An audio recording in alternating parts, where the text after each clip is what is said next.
Ito po, nakakontak na natin si Kiko Barsaga. May breaking news. Ay, Kiko Barsaga, ito ba ay talagang Facebook channel mo? Kasi nakuha ko ito sa iyong Facebook eh. O ano sabi niya? Breaking news. Marcos administration sets fire to DPWH office to destroy flood control anomaly evidence. Naku, matindi ang paratang na yan, Kiko Barsaga. Ha? Nako, delikado yan.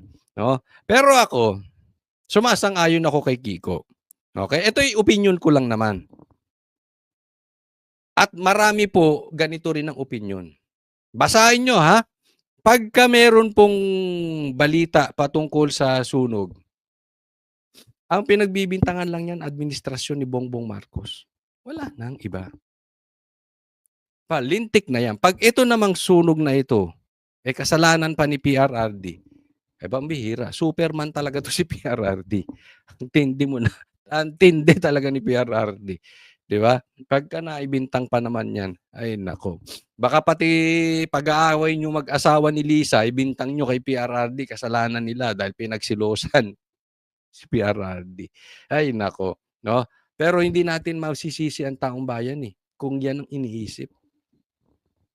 Sabi ko nga sa inyo, sila ang may direct na makikinabang kung merong nasirang records dyan. Diba? It's too much again of a coincidence. Sino makikinabang? Dalawa lang yan. Tambi or Bongbong Marcos. Yan na may saganang opinion natin. Wala na tayong maiisip eh. Di ba? O sino nagpaano niyan? Sino pasunog niyan? Si Marcoleta. Si Bongo na naman. Si Chis Escudero. Baka sabihin nyo si Pastor Kibuloy. Ha? PRRD. Si Sara. Oh, may mga wala talagang issue yan sa ghost projects di ba? Oh. Anyway, ako salute dito kay Kiko Barsaga. Minsan lang ingat-ingat lang dahil baka ikaw ay pag-initan. No? Pero maganda at nakikipaglaban to, nagsasalita. Ako opinion ko, may tama po dito si Kiko. Next po. Ito, pag-usapan natin patungkol sa ICI. Meron silang napakaganda at importanteng announcement. Ngunit, duda ako dyan. Pag-usapan natin. Oo, Jiggy, samot-sari na ang mga panawagan ng mga opisyal at ng mga ordinaryong mamamayan na dapat daw i-livestream ang hearings ng ICI. Tayo po yan. Tayo. Ako, including me. Talagang gusto kong i-live itong ICI. Dahil, sabi nga ni BP Sara, gagawin lang nilang official yung mga kasinungalingan. Yung pagtatakip nila na sila ay kasabwat sa ghost projects, padadaanin lang sa ICI, kunwari hindi na sila involved. Kaya dapat live po yan. So ito marahil ang nag-udyok sa komisyon para magbago ng desisyon. At kaya simula sa susunod na linggo, Jiggy, mapapanood na online ang mga pagdinig. Sinabi yan mismo ng mga opisyal ng ICI sa hearing ng Senado kaugnay sa panukalang batas na bumuo ng Independent People's Commission na sisilip sa mga anomalya sa lahat ng infrastructure projects. Sa pamamagitan nito, masusubaybayan ng publiko ang takbo ng mga pagdinig at ang mga testimonya ng mga sangkot na opisyal at kontratista. Ayon kay ICI Chairperson at retired Supreme Court Associate Justice Andres Reyes, bagamat 39 na araw pa lang silang nagtatrabaho at limitado ang manpower, papaspasan na daw nila ang investigasyon. Dati nyo nang sinasabing papaspasan ang tagal-tagal na nga yan di ba? Anyway, yan nga problema kasi hindi natin malaman kung talagang nagtatrabaho itong mga to, may tinatago dahil ayaw i-live. But eto na nga, ilalive na. Ito ang pahayag ni ICI Chairman Reyes. Our creation needs more powers, more refinement. This thing is outrageous and makes me cry that how can these people get away with 500 billion pesos? We will try our best. These people, sana maganda yung sinasabi mo, these people, how can they get away with 500 billion pesos? Diyan pa lang sa amount na yan. Ibig sabihin, napakalaki na ng impluwensya ng tao. Hindi yan po puwedeng diskaya lang. Hindi yan po puwedeng kontraktor lang. Hindi po yan po puwedeng yung senador na minority. Hindi ko sa pinagtatanggol dahil na tayo'y Duterte, pero yan ay dapat talagang napakalakas mo sa administrasyon. Gano'n kasimple yan. Dahil yang ganyang kalaki, hindi mo yan dinukot sa wallet ni Bongbong Marcos. Hindi mo yan dinukot sa wallet ni Tambi. Sa sobrang laki niyan, kailangan mo na matinding koneksyon. At kung hindi ka connected sa administrasyon, bigyan ko kayang halimbawa, yung budget na lang ng Office of the Vice President, ilang beses nang binabawasan. Hindi lang mag-attend si BP Sara, pinahihirapan ng Office of the Vice President. Ganyan po katindi. Tumulong si BP Sara sa Cebu. Anong ginawa? Binawasan. Binanatan ang budget ni BP Sara. Wala po yan sa kalahati ng 500 billion. Naiintindihan po ninyo? So, kung ikaw ay si Sara or ikaw ay Duterte, na bawat galaw nyo nga ay nakabantay ang administrasyon, makakakulimbat ka pa ng ganyang kalaking pera? That is impossible. Well-connected yan sa gobyerno. Well-connected yan doon sa may hawak ng pera. Eh, sino bang may hawak ng pera? Di ba? To be able to full blast investigation once we get to be able to have the technical capability with us already. So again, I repeat, we'll be doing live stream next week. At salamat naman at nakinig ng ICI sa public opinion, no? Pero meron itong takbo ng kanilang investigasyon. Nagbigay ba ng update ang ICI? Ito problema dito. Kaya dapat talaga i-live. Bakit? Yung ICI wala pong pangil. 'Di ba? Wala silang wala sa batas yung ICI na halimbawa, iimbestigahan nila si Tambi. Pag tumanggi si Tambi, hindi na nila kayang imbestigahan. Nakukuha ninyo? Wala silang kapangyarihang magpakulong. Wala silang kapangyarihang kumuha ng ebidensya. Wala silang kapangyarihan pumasok sa kung saan sila bahay pwedeng pumunta at kumuha ng ebidensya. Wala eh. Wala sa batas. So anong kapangyarihan ng ICI? Pag tinanggihan ka. At definitely, halimbawa, ako yung magnanakaw, lahat ng investigasyong gagawin mo, tatanggihan ko ng tatanggihan. Kunwari, pupunta ako sa opisina mo, di ba? Halimbawa, ako si Tambi, pupunta ako sa opisina mo, tapos lalabas ako doon. Pero lahat ng tanong mo, tinanggihan ko. Nagigets nyo? Oh. Dahil, wala kayong wala kayong kapangyarihan para ipitin ako. Di ba? Oh. So kunwari lang sa tao, nagpa-imbestiga ka sa ICI. Pero kung naka-live yan, makikita, ayaw kunwari lang umatin si Tambi pero ayaw naman magpa-imbestiga, di ba? Yung kapangyarihan nyo ngayon nasa live. Dahil pag ni-live nyo yan, hindi po ito trial by publicity. Basta patas lang kayo. Nagiging trial by publicity lang naman yan pag pumapabor kayo kay Tambi, pag pumapabor kayo sa Duterte, pag pumapabor kayo kung saang partido. Basta patas ang investigasyon nyo. Yung applicable sa Duterte, applicable din kay Bongbong. Oh, 'di ba? Hindi double standard. Yan ang panatilihin ninyo. Yan ang importante diyan sa live na yan. Hindi puro Duterte iimbestigahan ninyo, 'di ba? So, patas. Doon kayo mag-focus sa mastermind. Huwag niyo munang isipin yung butete. Hindi yan magiging trial by publicity basta ang mindset ninyo, ang direction ninyo papunta sa mastermind. Tapos patas. Ngayon, may kapangyarihan kayo. Bakit? Nakikita ng tao ayaw magpa-imbestiga eh. 'Di ba? So, andoon po 'yun. Diyan kayo magkakaroon ng kapangyarihan pagka nilive nyo. Jiggy, ayon sa mga miyembro ng ICC, 40 tao na ang napatawag nila. Kasama dyan ang ilang senador, kongresista, kalihim at mga kontraktor. Ayan. Ang papatawag kontraktor, secretary, senador, congressman.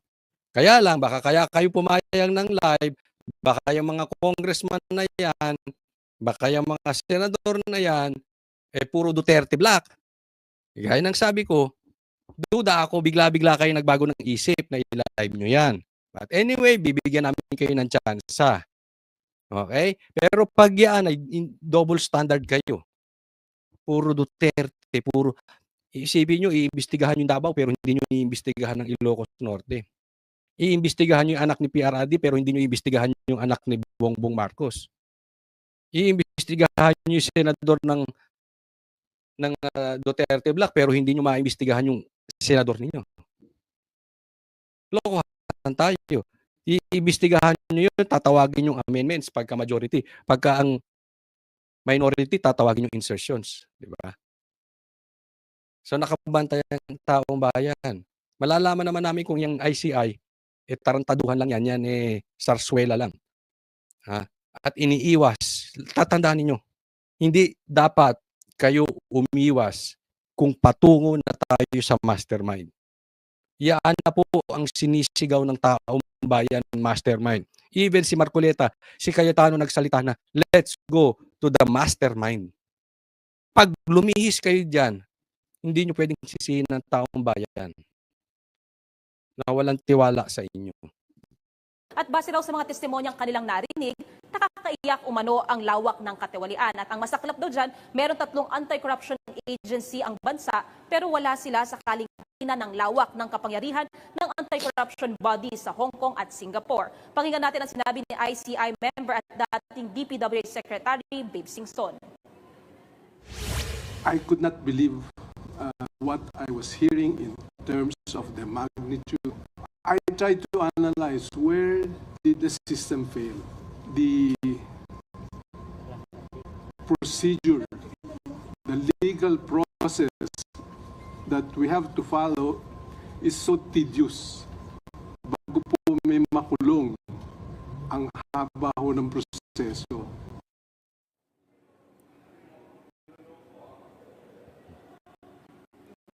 Indrilo na pagkatapos ng sinagawang hearing ng Senate Committee on Justice and Human Rights, technical working groups naman ang gagawin para raw linisin at busisiin itong panukalang batas. Naibahagi rin ng dating senador na sa kanyang obserbasyon sa lawak daw ng issue ng korupsyon, nakikita niyang meron daw failure sa justice system ng bansa.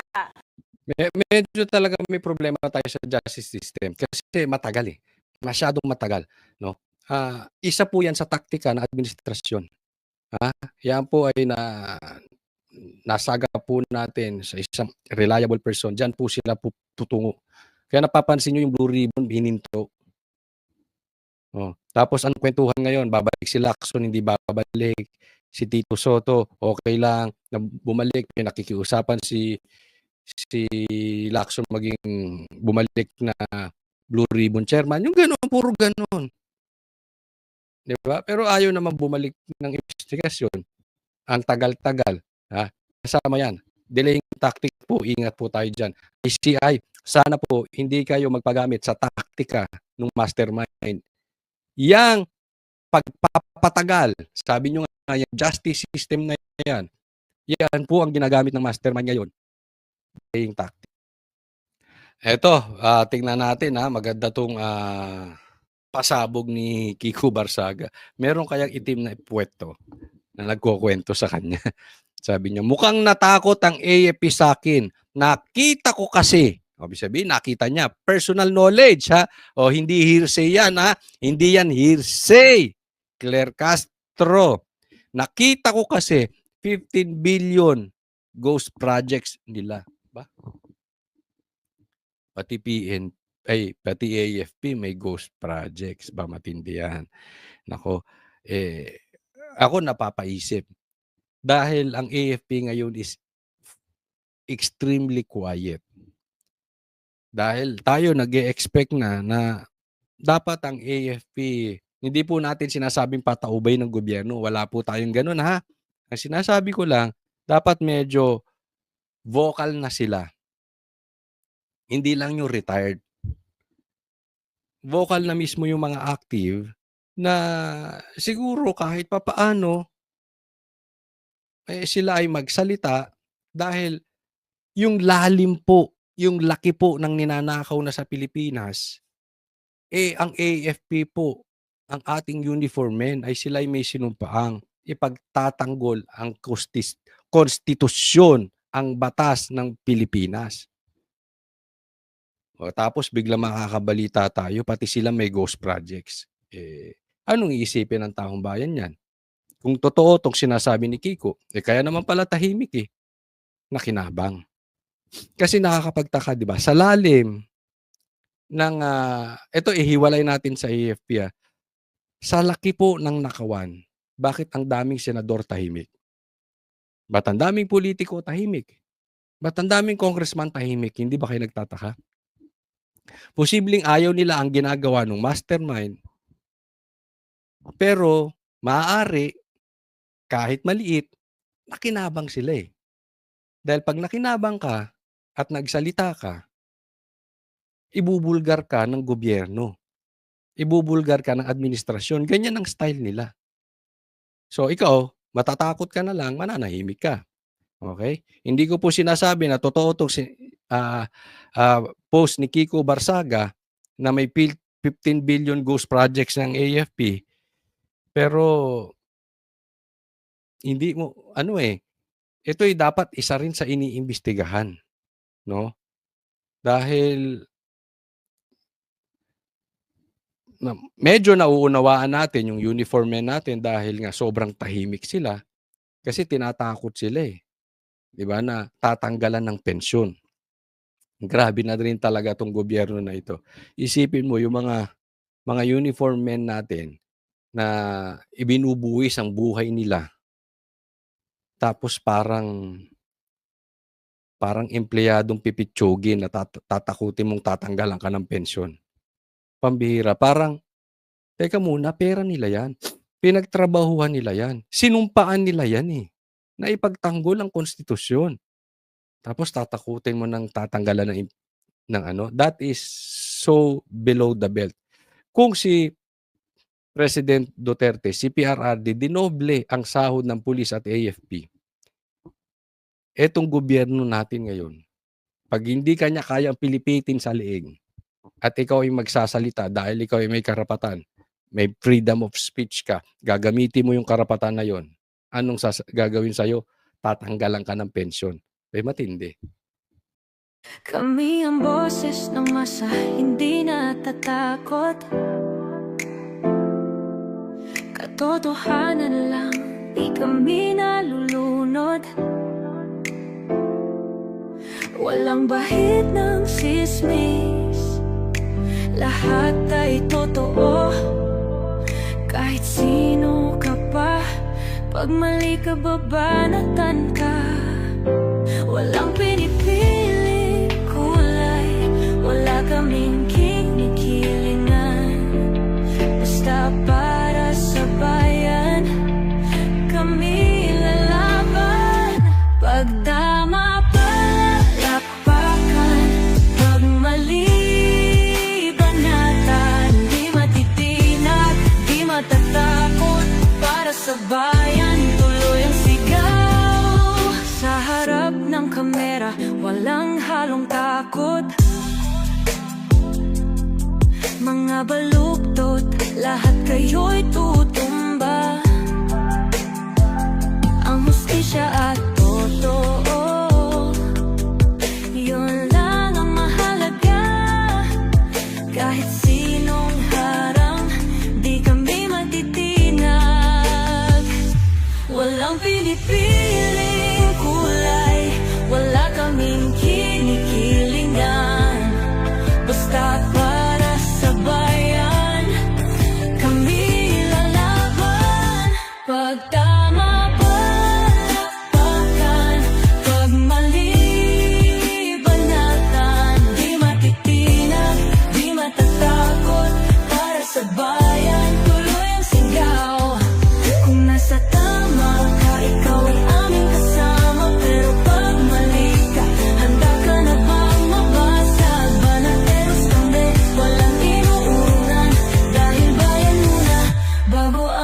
sarili.